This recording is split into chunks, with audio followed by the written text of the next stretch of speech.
Yo voy a pedir a los demás que hagamos una oración para que la palabra que Dios ha puesto en mi corazón hoy compartir con todos ustedes sea de bendición, y tanto los niños que están en sus clases como nosotros que estamos aquí y los que están al otro lado sean bendecidos y ministrados con esta palabra que vamos a compartir en el día de hoy. Oramos al Señor. Señor, te damos muchísimas gracias por este culto que estamos celebrando en tu nombre, sabiendo que tú estás con nosotros aquí en medio, Señor. Gracias por tu fidelidad, gracias porque sentimos tu presencia, tu paz, tu calma. Y queremos pedirte ahora humildemente, Señor, que nos ayudes a exponer tu palabra y que sea de bendición para todos y cada uno de nosotros, Dios mío.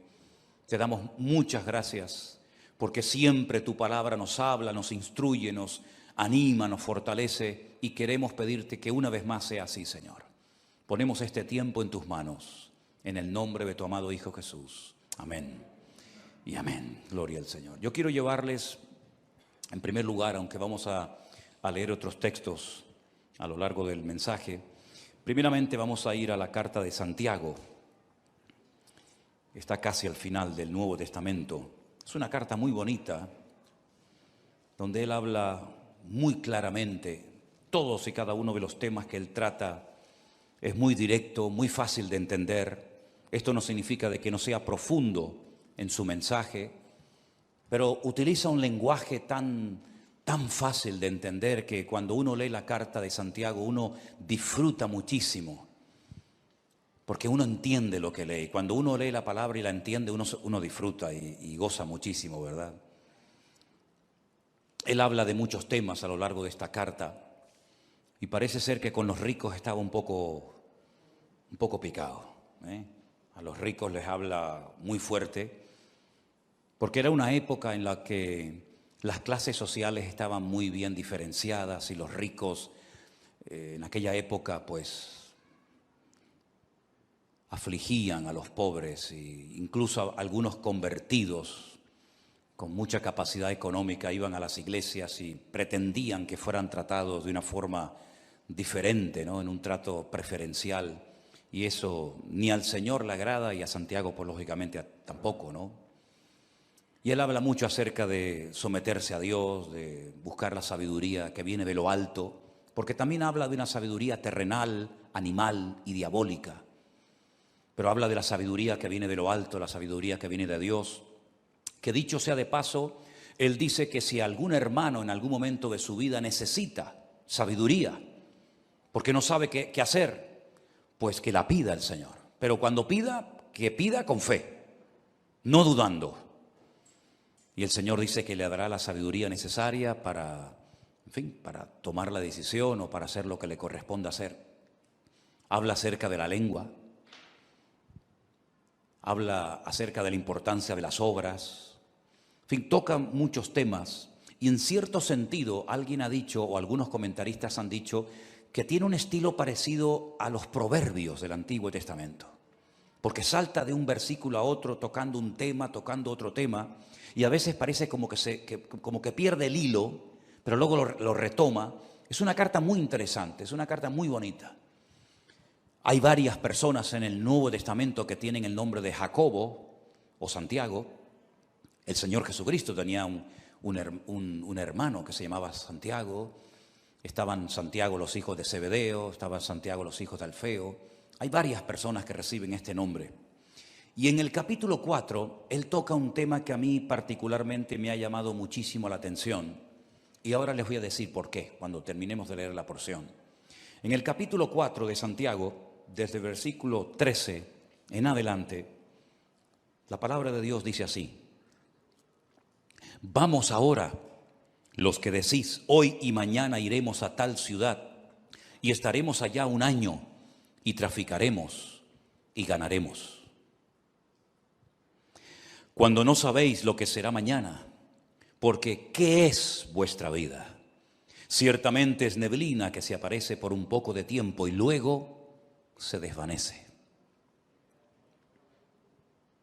En lugar de lo cual deberíais decir, si el Señor quiere, viviremos y haremos esto o aquello. Pero ahora os jactáis en vuestras soberbias. Toda jactancia semejante es mala. Y al que sabe hacer lo bueno y no lo hace, le es pecado. ¿Cuántos dicen amén? Si algo creo que todos hemos aprendido en este último año, es que eso de hacer planes a largo plazo, como que ya no va. Ya todo es a corto plazo. Hemos visto que el mundo cambia de un día para otro con una rapidez tremenda. Hemos visto cómo la economía, las familias, las naciones, todo cambia con una rapidez tan brutal que eso, ya digo, de hacer planes a largo plazo, pues como que ya no va con nosotros. En aquellos tiempos de la Biblia en los que se escribió esta carta, el Imperio Romano no paraba de conquistar nuevas tierras.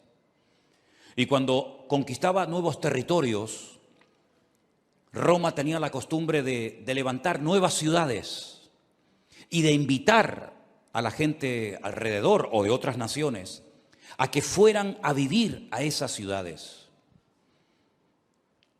Y muchos judíos iban, porque el Señor les dio a ellos la capacidad de hacer negocios y de ganar dinero. Y muchos judíos iban a esas ciudades recién inauguradas para empezar una vida nueva.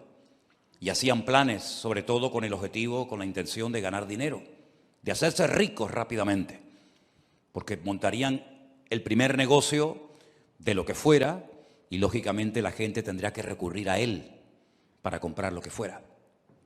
Y Santiago, observando la costumbre que había en aquella época de buscar nuevos territorios, nuevos lugares para empezar una vida nueva y ganar dinero rápidamente, fácilmente, dirige estas palabras específicamente a ese tipo de personas. Esas personas que hacían planes sin consultar con Dios. Esas personas que hacían planes a largo plazo y no metían a Dios en sus planes, sino que tenían como una especie de agenda, pero Dios no aparecía por ninguna parte. Y hay una clarísima advertencia para nosotros los creyentes hoy en día acerca de no hacer planes a largo plazo, porque es perder el tiempo y sobre todo cuando no consultamos con Dios podemos correr graves peligros. ¿Qué es la vida? Es el título del mensaje de hoy. Santiago dice que la vida es como una neblina que aparece por un poco de tiempo y cuando te das cuenta se ha desvanecido y se ha ido para siempre. La semana pasada fui a un tanatorio a darle la despedida a un hermano mucho más joven que yo, que tuvimos la oportunidad de conocerlo con 14 años y llevarlo a los pies de Cristo, y por un tumor que tenía en su cabeza, pues ya en este momento no está entre nosotros, sino que está en la presencia del Señor. Y algunos de ustedes lo conocieron, porque durante algún tiempo fue el batería de esta congregación, de esta iglesia, nuestro hermano Santi, que partía a la presencia del Señor la semana pasada. Y uno dice, Señor, una persona joven, una persona tan noble, ya no está entre nosotros, ¿verdad? La última vez que lo vi, me lo encontré en un centro comercial junto con su esposa. Nos saludamos y me pidió allí en el pasillo de ese centro comercial que orara por él. Y esa fue la última vez que lo vi. Y la próxima vez cuando supe algo de él es que ya no estaba entre nosotros. Y uno se queda como sorprendido, ¿verdad? Lo rápido que le pasó la vida a este hermano. Pero esta semana, una hermana desde Bélgica, un matrimonio precioso con su niño, que han viajado en varias ocasiones con nosotros a Israel, me mandaba un WhatsApp pidiéndome oración por su marido, que necesitaba urgentemente un milagro en su vida. Lo llamé, él está en el hospital, o estaba en el hospital, hicimos una videollamada, nos vimos y le han diagnosticado un cáncer y le han dado 3 meses de vida.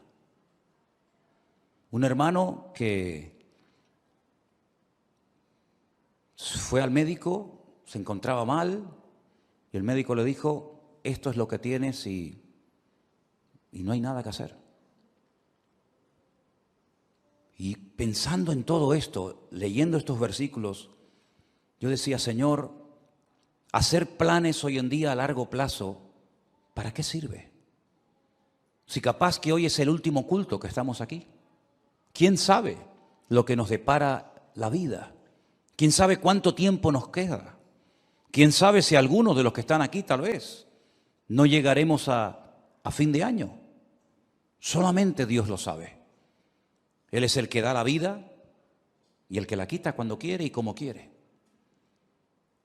Y muchas veces observo a creyentes cómo oran, cómo organizan su vida, y me doy cuenta de que sin darnos cuenta podemos caer en el error de hacer planes y proyectos y llenar la agenda con actividades. Pero, por supuesto, si Dios quiere, llevaremos a cabo esos planes, porque si Dios dice no, por más que nos empeñemos, no tiene ningún sentido.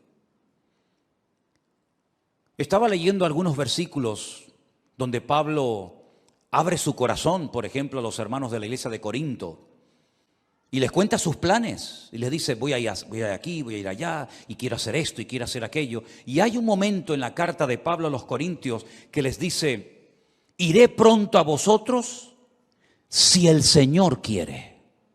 Me impactó mucho esa forma de hablar de Pablo. Yo iré pronto a vosotros, pero siempre y cuando el Señor quiera. Primera de Corintios 4:19. Más adelante en la misma carta dice, porque no quiero veros ahora de paso, pues espero estar con vosotros algún tiempo, si el Señor lo permite.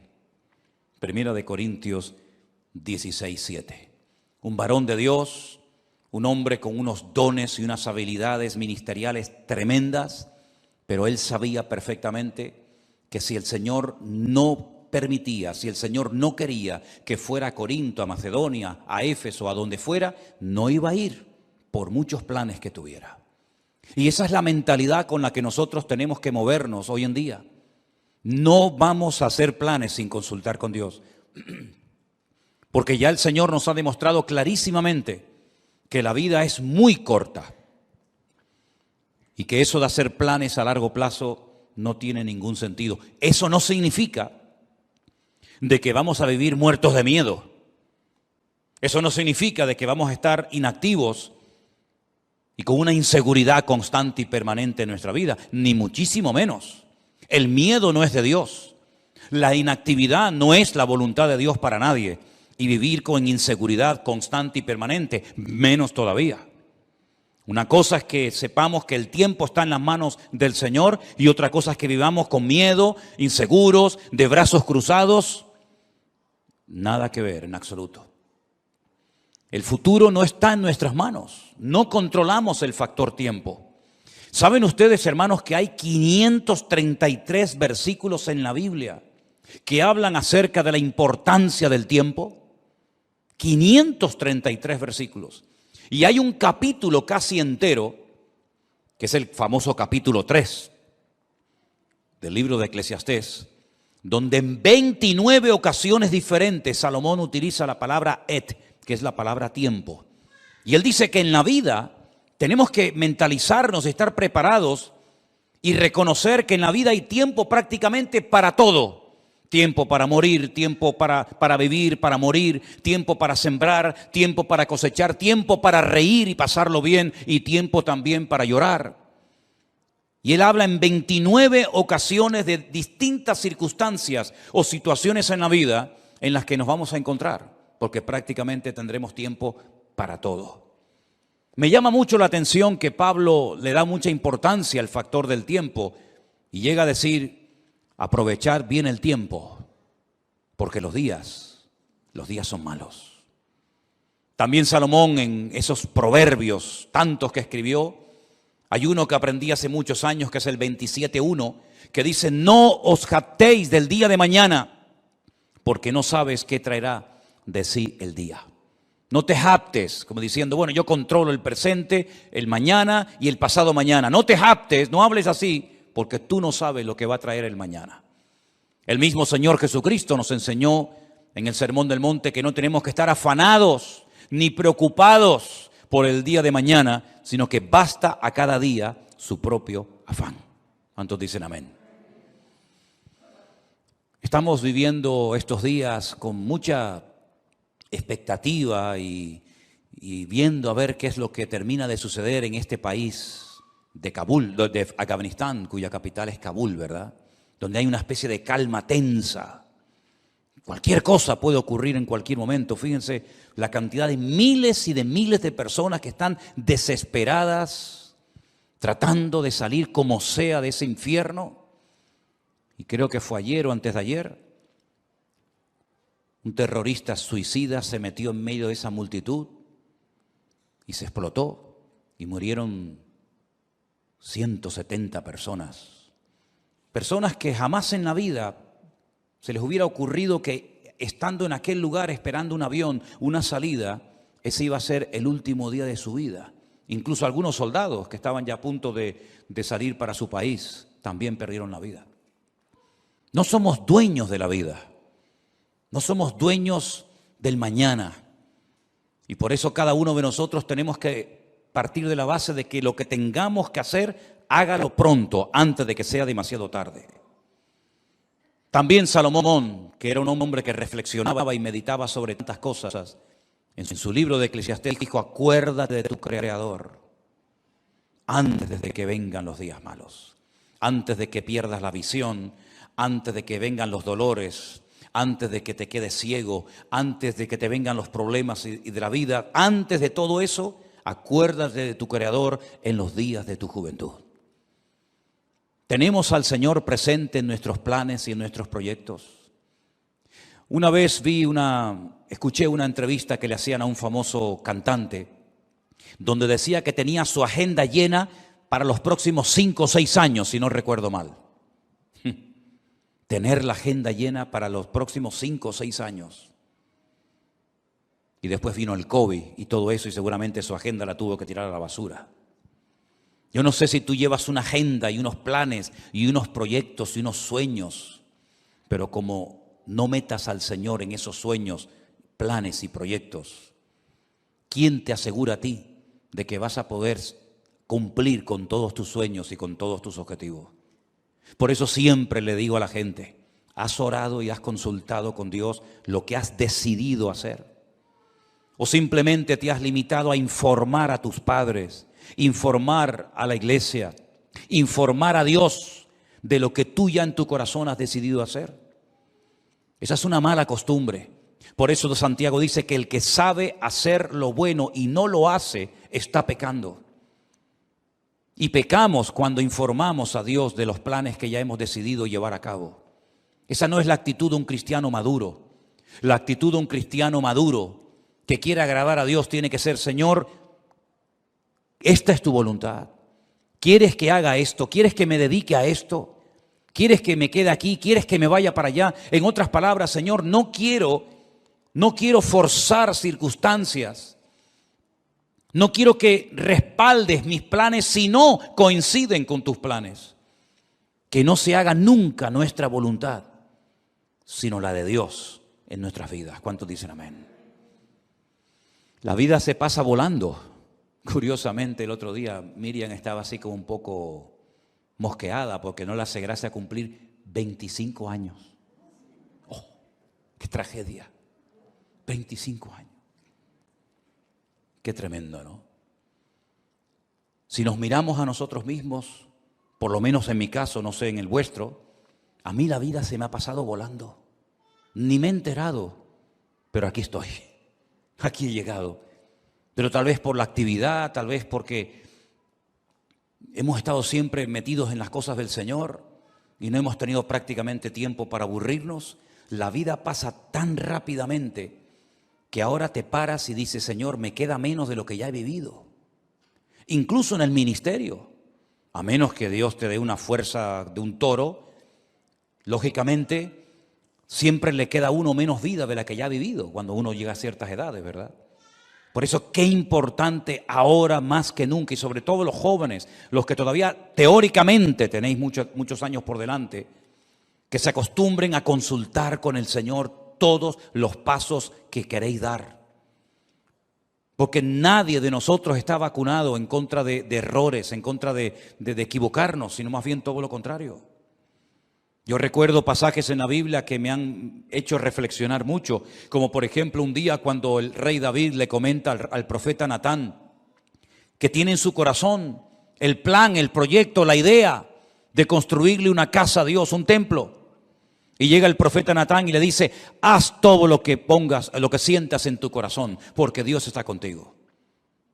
Y al día siguiente tiene que llegar y decirle: Dios te dice que tú no puedes construir ese templo, sino tu hijo lo hará.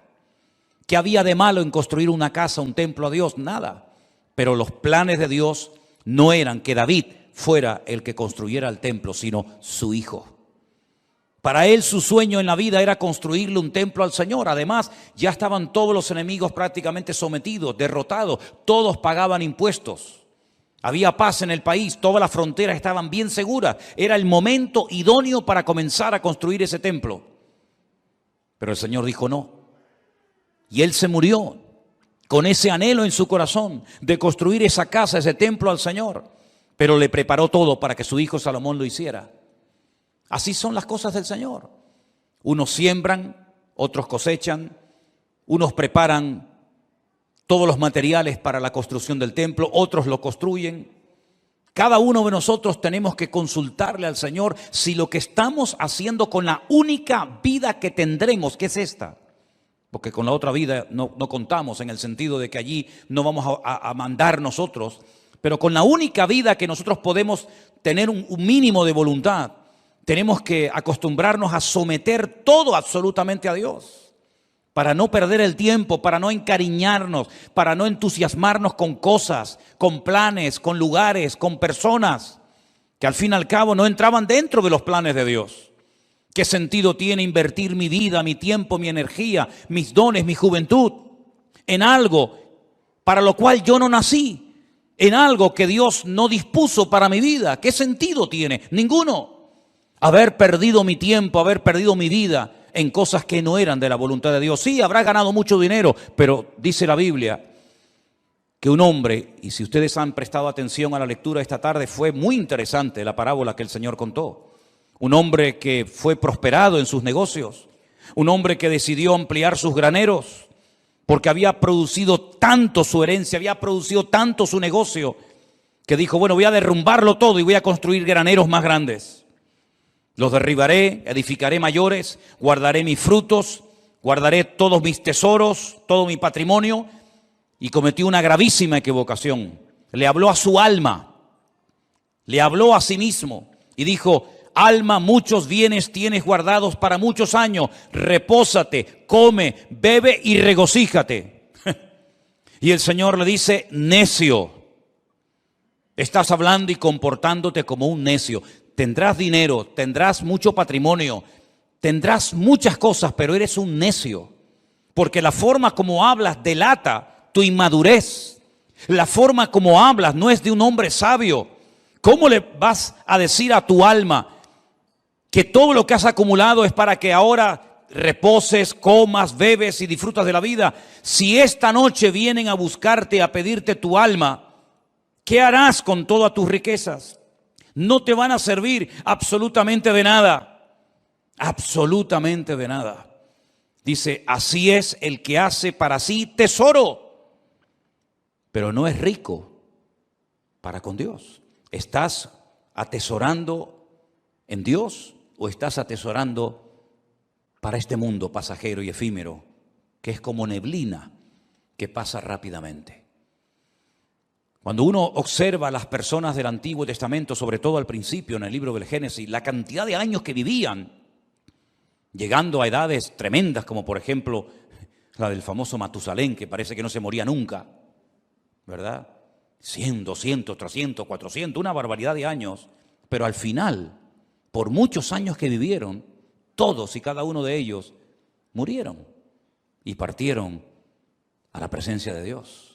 Y por muchos años que podamos vivir en este mundo, tarde o temprano tendremos que reconocer que en este mundo estábamos de paso. Tuvimos el privilegio de haber conocido a Cristo y de haber aceptado a Cristo como nuestro Señor y Salvador personal. de haber entendido el Evangelio. Pero no solamente eso es importante, sino una vez que yo me he convertido, lo cual no es fruto de la casualidad, sino del plan de Dios para mi vida, como aquel sabio hombre, tenemos que decirle al Señor, y ahora que soy salvo, ahora que he entendido el Evangelio, cuando hay millones y millones de personas en el mundo que no saben ni quién eres, jamás en la vida han tenido una Biblia en la mano, y yo dentro de toda esa multitud enorme de personas te he conocido, he entendido la palabra, tengo la Biblia conmigo cada día, ahora ¿qué quieres que yo haga? Porque sería absurdo y necio por nuestra parte pensar que me he convertido para nada. Simplemente para no irme al infierno, simplemente para ir a la presencia del Señor. Y el tiempo desde que me convertí hasta que vaya a la presencia del Señor, ¿qué hago? Puede ser que en algunos casos algunos tienen que seguir haciendo y dedicándose a lo que hicieron antes de convertirse. No digo que no. Pero por ejemplo el apóstol Pablo o Saulo de Tarso recién convertido tuvo el valor de preguntarle al Señor, ¿qué quieres que haga?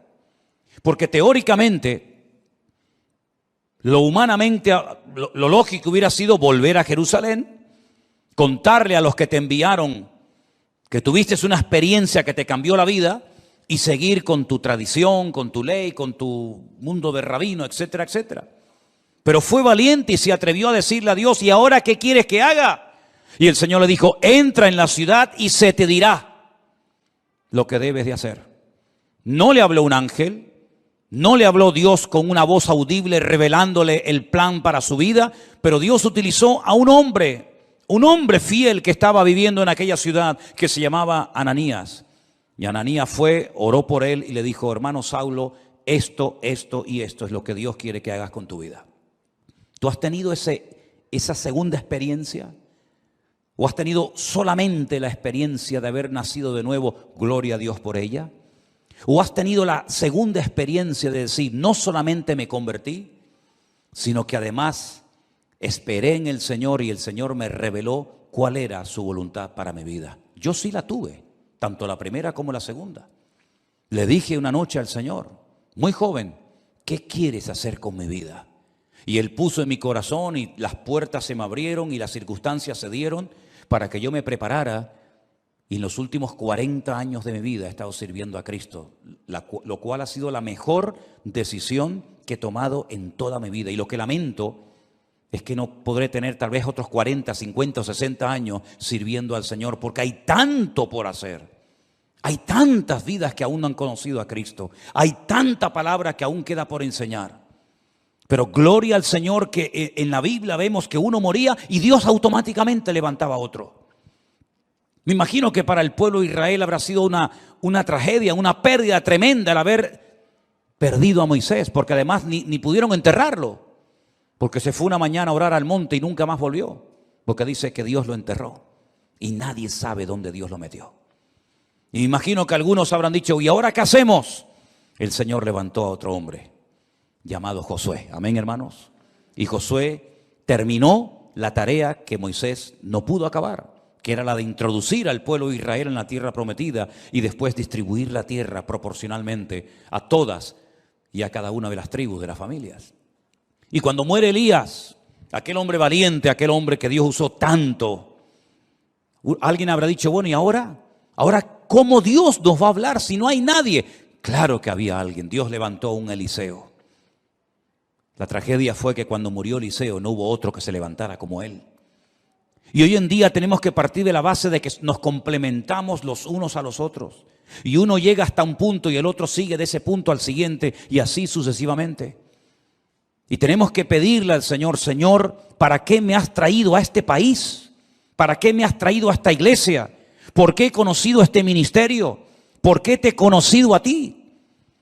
El otro día paseando por la calle, oía a algunas personas hablar y conversaciones y yo decía, Señor, no sé cómo hoy en día hay gente que es capaz de vivir sin Dios. Vidas huecas, vidas vacías, no tienen tema de conversación, siempre hablan de lo mismo. Pones la televisión y llega un momento que dices, Dios mío, me siento como un bicho raro. Todo lo que oigo es como en otra frecuencia completamente diferente a la que nos tenemos que mover los creyentes.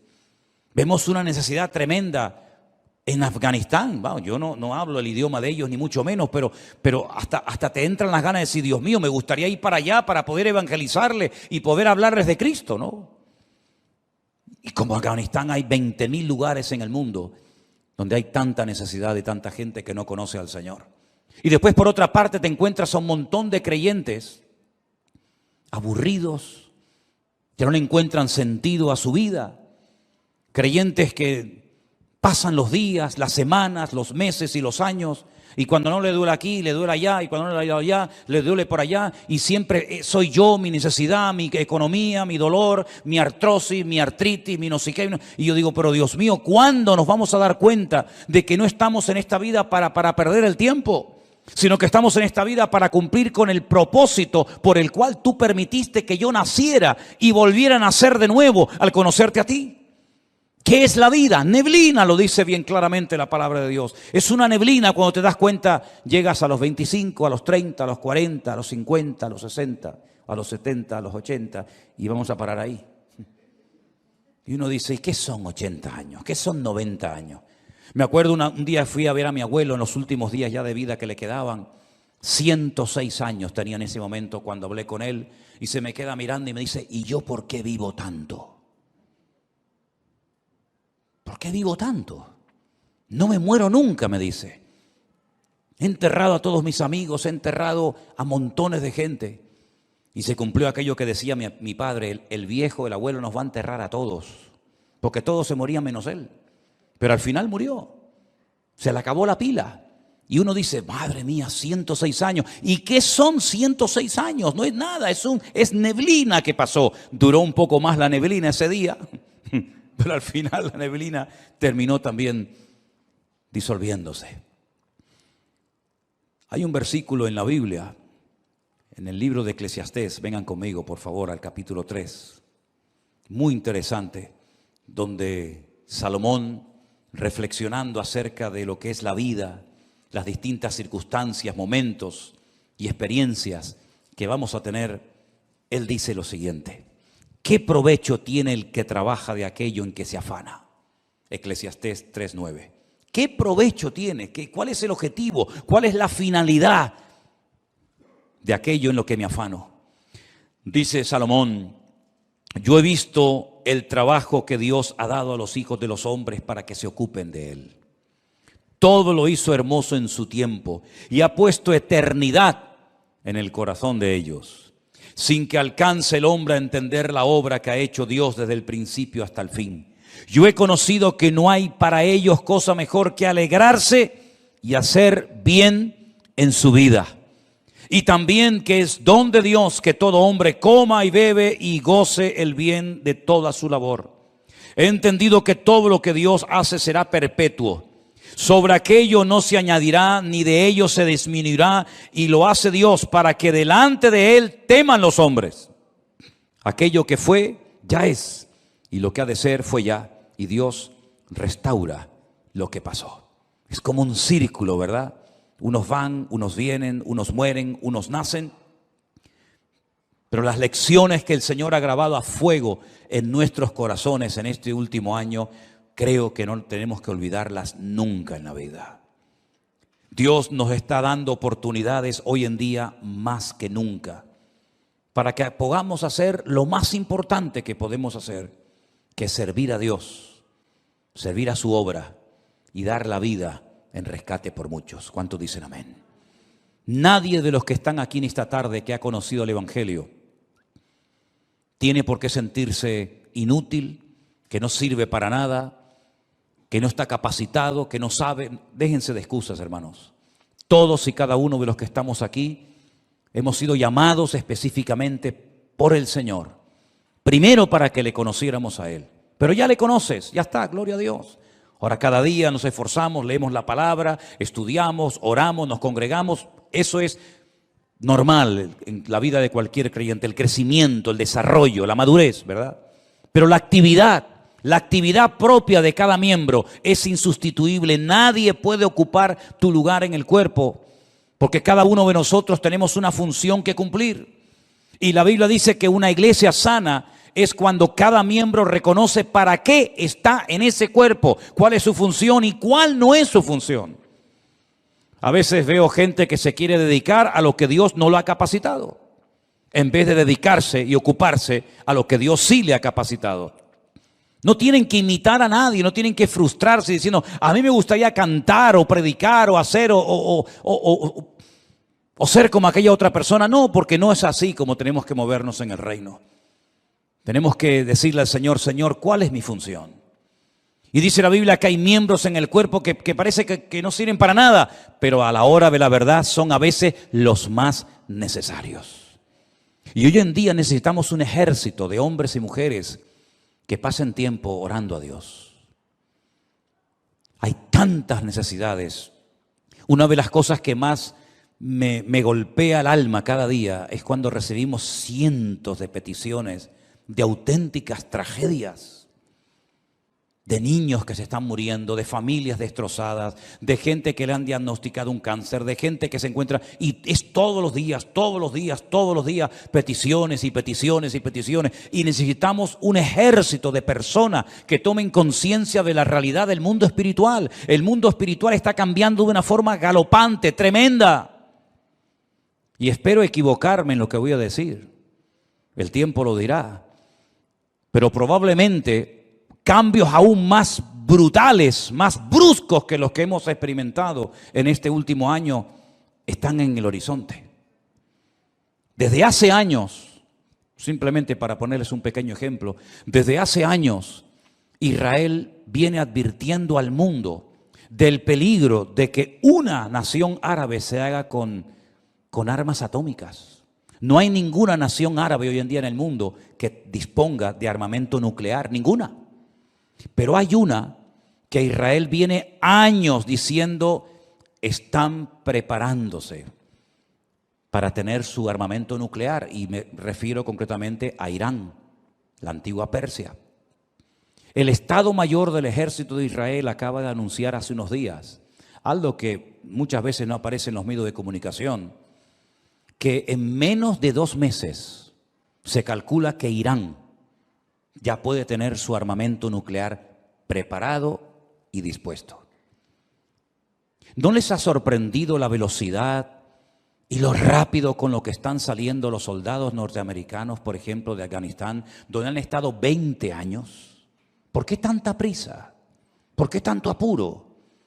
Parece que hay que salir ya. ¿No lo podían haber hecho hace años de una forma más escalonada, mejor organizada? ¿Por qué tanto prisa? Porque Estados Unidos no puede permitirse el lujo de tener a 400,000 soldados en un país haciendo prácticamente nada, sabiendo lo que se viene encima. Israel se está preparando para atacar Irán. No puede esperar que Irán le ataque, porque si Irán le ataca, lo destruye. Israel tiene que pegar primero para no ser destruida. Si en los próximos meses, como se comenta, Israel decide atacar Irán porque sabe que le queda poco tiempo, menos de 2 meses, para decir vamos a por ellos, el mundo va a cambiar completamente. Por eso cuando veo a creyentes hablando de vanidades, de modas, de cosas ridículas y absurdas, yo digo, pero no son conscientes de la que se nos viene encima. Si este hecho, que espero que se dilate en el tiempo, se va a llevar a cabo en los próximos meses, nuestra vida va a cambiar para siempre. Y puede ser el inicio perfectamente de una tercera guerra mundial, donde se van a utilizar una serie de armas que no se han utilizado jamás, y donde los bloques bien posicionados, los chinos, los rusos, los árabes, Occidente, Oriente, ya cada uno sabe dónde colocarse y qué fichas mover en el tablero. Por eso lo que tengamos que hacer, queridos hermanos, vamos a hacerlo pronto, porque el tiempo se acorta y no hay tiempo que perder. Y la palabra del Señor nos enseña que Cristo viene pronto, pero antes de que el Señor venga, dará un tiempo de gracia para que el hombre conozca el Evangelio. Pero dice, ¿cómo creerán si no hay quien les predique. No tenemos que decir que no ha habido personas que se han convertido, vamos a decir, entre comillas, solas. Sí, hay algún caso por ahí, sí.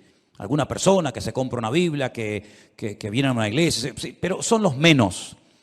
El sistema de Dios es que la iglesia se ponga las pilas y predique el evangelio a tiempo y fuera de tiempo. Y la Biblia dice que antes de la venida del Señor habrán una serie de señales que ya se están dando y que probablemente muchos de nosotros las veamos y por lo tanto ya no hay tiempo que perder. Sé sabio con la utilización de tus recursos económicos.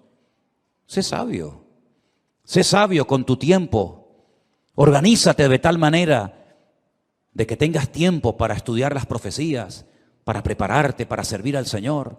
Y mira, y cualquiera, sea pastor o no sea pastor, lleves un año, lleves poco tiempo, cualquiera puede ir a una librería cristiana y comprar 100, 200 Nuevos Testamentos, Biblias, y salir por el barrio un día y regalárselas a esos jóvenes que están ahí en la calle, o al señor que está en el bar que saludas todos los días. Cualquiera de nosotros puede acercarse a una persona y decirle, oye, mira, quiero regalarte algo que te va a venir muy bien, un libro, una Biblia, un Nuevo Testamento, invitarlo un día al culto, darle una tarjeta, que hay cientos de tarjetas todavía por ahí sin repartir, donde aparece la página web de la iglesia, los canales de Facebook y de YouTube, para que puedan escuchar la palabra de Dios. ¿Sabes cuántas miles? Y ya puedo hablar de miles, ¿Sabes cuántas miles de personas viendo las redes sociales se han reconciliado con el Señor y han conocido a Cristo como su Señor y Salvador personal en este último año? Es incontable el número.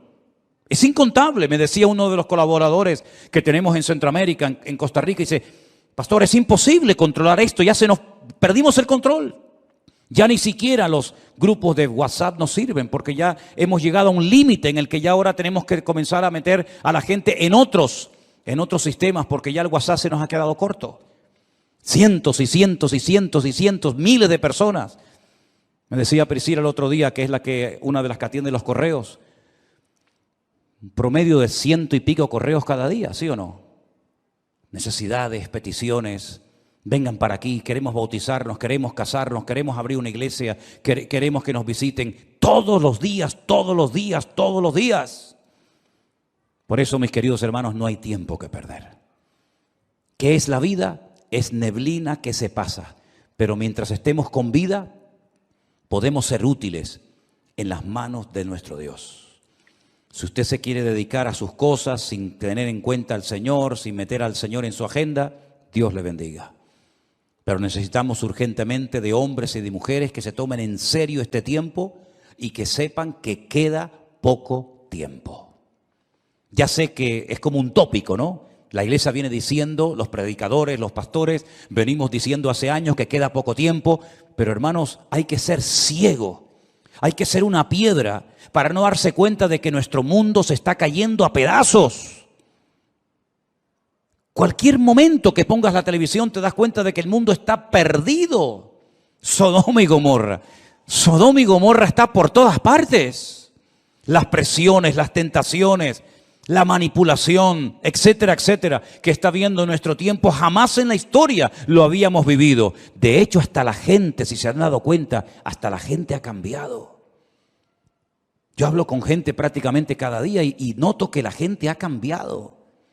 Antes podías dialogar, hasta discutir de religión, discutir de Dios, discutir de Biblia, pero están como cauterizados, como robotizados. Ni sienten ni padecen. Antes discutías que si los católicos, que si los evangélicos, que si la Virgen, que si los santos. Hoy en día la gente está con una frialdad tan espectacular que ya no es como antaño, que el tema religioso, entre comillas, era una novedad. Hoy en día, ¿quién habla de Dios? ¿Quién habla de Biblia? Prácticamente nada. Es una de las señales de los últimos tiempos, la frialdad del mundo hacia Dios, pero que no sea la característica de la iglesia hoy en día para nosotros, porque la Biblia dice que el amor de muchos también en los últimos tiempos se enfriaría, mas el que persevere hasta el fin, ese será salvo. Y yo quiero ser de los que perseveran hasta el fin, para que ninguno me quite la corona que el Señor tiene preparada para mi cabeza. ¿Cuántos dicen amén? Cierra tus ojos ahí donde estás. ¿Qué es la vida? es neblina que aparece y se desvanece rápidamente. Pon tu vida en las manos del Señor. Pon tu vida, tus recursos, tu juventud en las manos de Dios. Y te vas a dar cuenta de que no hay tiempo ni para estar desanimado, ni para estar triste, ni siquiera ni para pecar. No hay nada mejor que estar activo en las cosas del Señor. Si tu cabeza está todo el día pensando en lo material, todo el día pensando en lo económico, tienes un grave problema, querido hermano y hermana. Tienes un de violencia por todas partes, donde padres matan a sus hijos,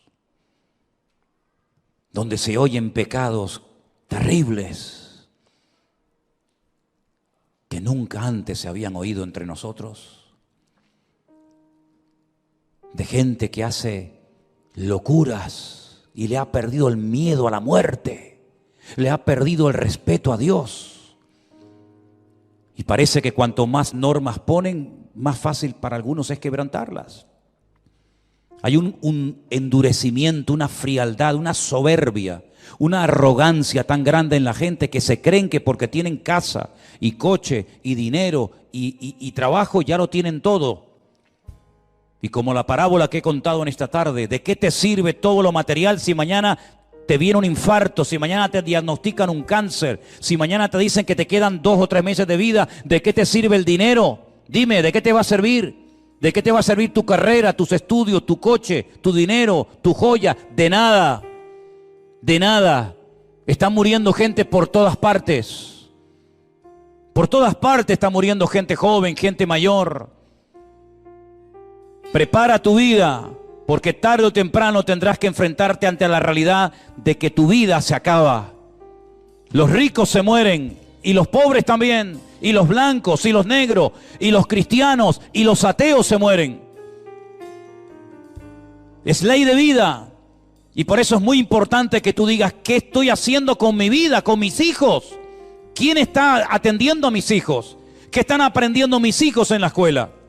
¿Qué basura